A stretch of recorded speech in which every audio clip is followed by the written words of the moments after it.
ప్రధానమంత్రి నరేంద్ర మోడీ తన 12 ఏళ్ల పదవీ కాలంలో 100 విదేశీ పర్యటనల మైలురాయిని పూర్తి చేసి ఒక అరుదైన రికార్డుని సొంతం చేసుకున్నారు. ప్రధాని మోడీ 2026 జూన్ 13 నుంచి 18 వరకు యూరప్ దేశాలైన ఫ్రాన్స్ మరియు స్లోవేకియాలో పర్యటించారు. ఈ పర్యటనలో భాగంగా ఫ్రాన్స్లోని ఏవియన్ నగరంలో జరిగిన 52వ G7 దేశాల అధినేతల సదస్సులో పాల్గొన్నారు. ప్రధాని నరేంద్ర మోడీ విదేశీ పర్యటనలు భూటాన్ దేశంతో మొదలైంది. 2014లో తొలిసారి ప్రధానిగా బాధ్యతలు చేపట్టినప్పటి నుంచి ఇప్పటి వరకు ఆయన మొత్తం 78 దేశాలలో 100 విదేశీ పర్యటనలు పూర్తి చేశారు.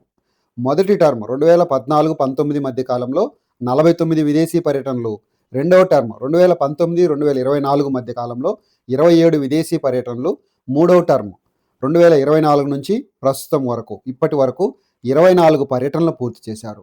ఇందులో ఇటీవల మే నెలలో చేసిన UAE, నెదర్లాండ్స్, స్వీడన్, నార్వే మరియు ఇటలీ పర్యటనలు కూడా ఉన్నాయి.